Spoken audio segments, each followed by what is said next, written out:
Karena apa? Perjuangan demokrasi itu memang ada parlementer dan non parlementer. Bagi Indonesia hari ini hampir mustahil ada oposisi.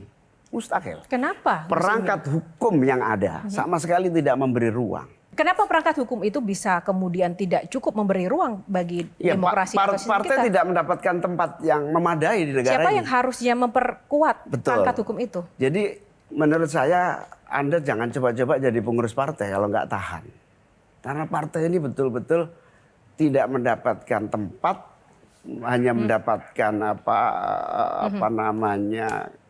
ruang sebagian saja dari proses pemerintahan. Saya konkretkan, mungkin gini ya, yang disebut nggak ada ruang itu mungkin bisnisnya dimatikan kalau oposisi atau nggak dapat jatah ini tambang atau apa, atau mungkin sehingga padahal kan harus menghidupin partai atau Ya, gitu. misalnya sederhana, undang-undang pembagian pimpinan DPR, pembagian pimpinan komisi di pusat maupun di daerah. Begitu Anda oposisi, maka Anda tidak akan mendapatkan satupun. Nah, artinya sebenarnya ya masalah tentang perangkat hukum dan hukum kita itu lemah dong, bisa dibilang seperti itu. Cuma itu juga, Jo. Dan reward dari rakyat nggak ada buat oposisi.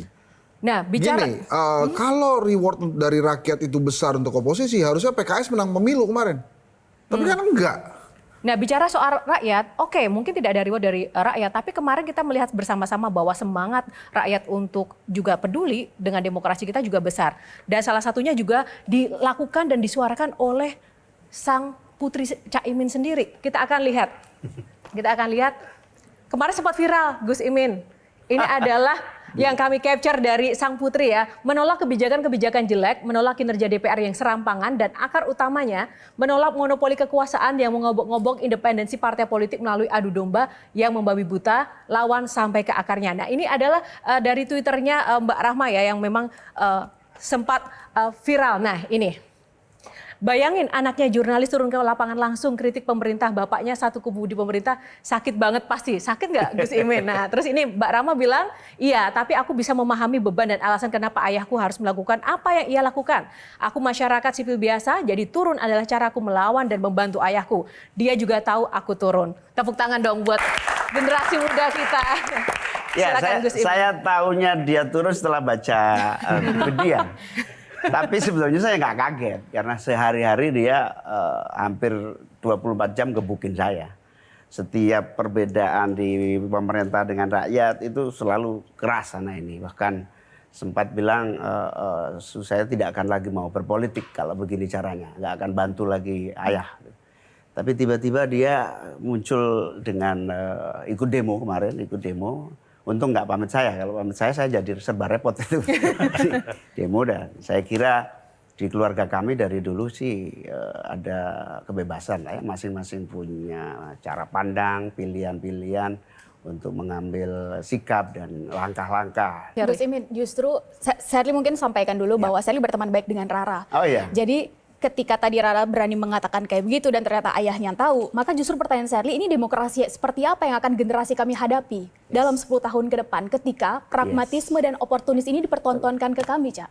Gimana menurut Betul. Cak? Menurut saya memang kita sedang dalam posisi yang tidak baik-baik saja.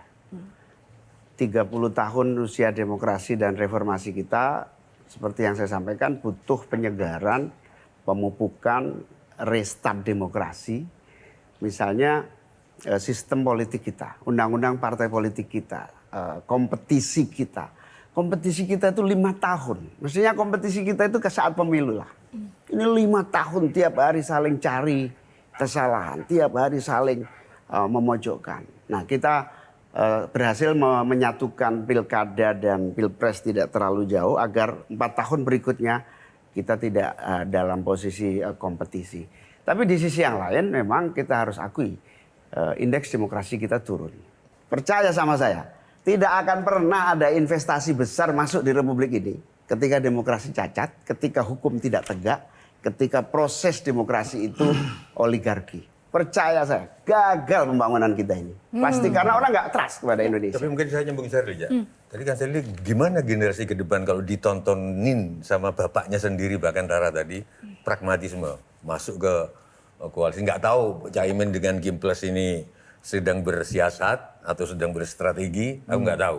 Pertanyaan saya adalah, kalau keliru pakal pakar kelirumologi Jaya Suprana mengatakan Habibie itu kecil, tapi isinya otak semua. Pertanyaan saya, Cak Imin itu kecil, isinya apa semua? Jadi ya memang sebagai partai politik yang Jadi dari sini ke sini isinya Cak Imin apa? Saya mau nanya itu gitu. isinya ruwet. Enggak apa, tekad. Ya, apa? yang paling penting dijaga di sini adalah niat. Niat itu agar kita di NU itu ada kaidah. Apa yang tidak bisa kamu raih semuanya, setidaknya jangan kamu tinggalkan semuanya. Tepuk tangan Gus Imin. Terima kasih. Kita akan lanjut dulu ke box selanjutnya. Pilih box nomor berapa Gus Imin? 5. 5. Kita buka box nomor 5. Data diri.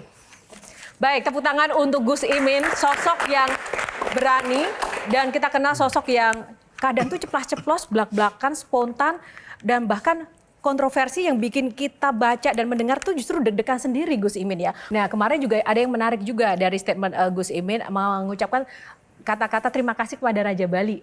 Ini kan kayaknya kita nggak asing ya mendengar kata raja yang kayaknya lagi ngetren ini negara Indonesia ini kayaknya kok jadi kerajaan republik atau gimana? Kenapa itu maksudnya Raja Bali? Ya, sebelum ada Raja Jawa Temen-temennya tuh. Raja Jawa atau gimana? Ya semua raja sama. Tapi ada yang raja yang kebetulan baik hati, Raja Bali sama saya. Yang nggak baik hati berarti raja mana Gus Imin? Saya nggak tahu. Baik. Ini kan boxnya nih tentang profil nih ya. Gini, Caimin itu, Gus Imin ini kalau pidato saya perhatikan ya.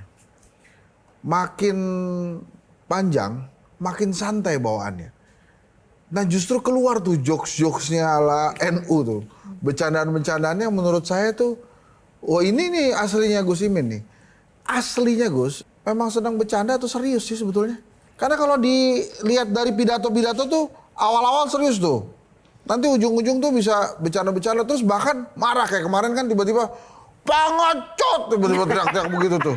Itu kan saya yakin nggak ada tuh di teksnya tuh. Atau misalnya komentar, Oke. wah ini gawat ini makin ketop ini. Ya gitu loh. Oke. Nah hal-hal kayak gitu yang menurut saya ini tuh Caimin tuh aslinya memang suka bercanda atau serius atau tergantung permintaan sutradara.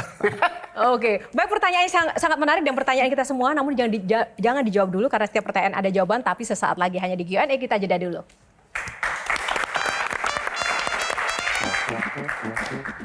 Ancaman begal terus ada maksudnya apa Gus? Aku dikritik siapa aja tenang asal jangan dikritik Pak Jokowi gitu. Dia tahu nggak bakal diwarisin PKB waktu itu, makanya diambil, gitu kan.